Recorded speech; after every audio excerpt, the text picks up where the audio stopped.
Asia કપમાં આજે ભારત પાકિસ્તાન ટકરાશે, પરંતુ આ વખતે દર્શકોમાં એટલો ઉત્સાહ જોવા નથી મળી રહ્યો. સોશિયલ મીડિયામાં ભારત પાકિસ્તાન વચ્ચેની મેચને બોયકોટ કરવાનું અભિયાન ચાલી રહ્યું છે. પહલગામ હુમલા બાદ આક્રોશનો માહોલ છે, ત્યારે રાજકોટવાસીઓએ પણ આ મેચ અંગે વ્યક્ત કર્યો પોતાનો મત.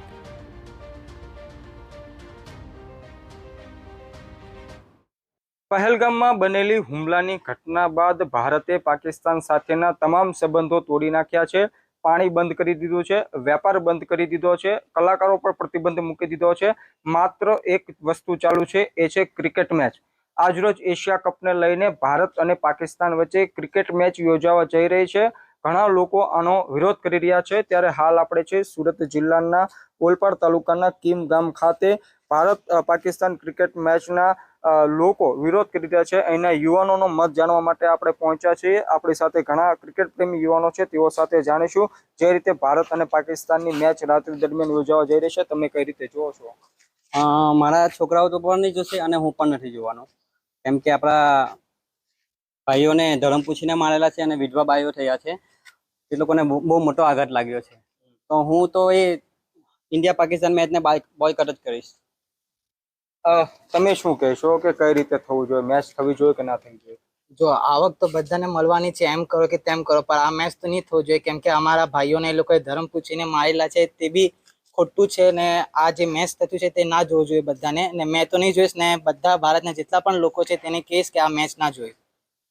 અત્યારે સોશિયલ મીડિયામાં ટ્રેન્ડ પણ ચાલી રહ્યો છે, બોયકોટ એશિયા કપ તેવું પણ ચાલી રહ્યું છે. એ બાબતે શું કહેશો? આ તો બોયકોટ તો કરવું જોઈએ, કેમ કે આ લોકો જે સરકારો ઇન્ડિયા અને પાકિસ્તાનના મેચ ઉજવે છે, પણ એને કારણે આપણા જે ભાઈઓ લોકોને મારેલા છે તેનું શું થાય છે? એ લોકોને બી કઈ જવાબદારી મળવું જોઈએ ને. એટલે આ મેચ તો નહીં જોવાનું છે, ને મેં બી નહીં જોઈશ, ને મારા કોઈ પણ દોસ્તાને મના કહીશ કે આ મેચ ના જોઈ. તમે શું કહેશો? આ મેચ યોજાવા જઈ રહી છે, જે લોકો આમાં મરી ગયા છે તેઓના પરિવાર પર કઈ રીતની અસર રહેશે? મેં તો આ ભારત પાકિસ્તાનની મેચ જોવાનો નથી, કેમ કે જે લોકો આપણા ધર્મ પૂછીને મારતા હોય તેની મેચ આપણે જોઈએ જ નહીં. અને આ મેચ જોવાનો હું પૂરેપૂરો વિરોધ કરું છું કે આ મેચ આપણે જોવી નહીં. ને નગર પહેલા ભારત પાકિસ્તાનની મેચ હોતી તો અમે 2-2 કલાક પહેલા જોયેલા હતા મેચ, પણ અત્યારે એવું આ મેચનો મને પૂરેપૂરો ઇન્ટરેસ્ટ જ નથી આ મેચ જોવાનો, અને આ મેચ આજે મેં જોવાનો પણ નથી. ઘણા પૂર્વ ક્રિકેટરો છે તે પણ કહી રહ્યા છે કે આ મેચ યોજવા ન થવી જોઈએ જ્યાં સુધી ભારત અને પાકિસ્તાનના સંબંધ ના સુધરે ત્યાં સુધી. શું કહેશો? ये मैच तो एक मैं खुद मुसलमान हूँ, लेकिन मैं मैच नहीं देखने वाला और मैं अपने दोस्तार को ही पूरे इंडिया को बोल रहा हूँ मैच ना देखे. हरभजन सिंह ने भी ना बोला? हाँ, हरभजन सिंह ने भी ना बोला है जब तक इंडिया पाकिस्तान का संबंध ना बने, इसलिए.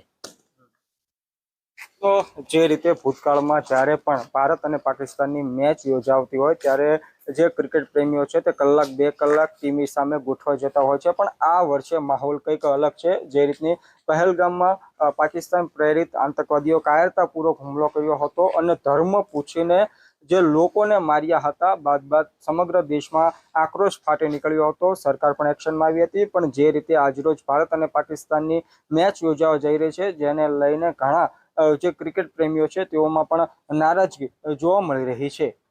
મેહુલ ભોકળવા, TV9, ઓલપાડ.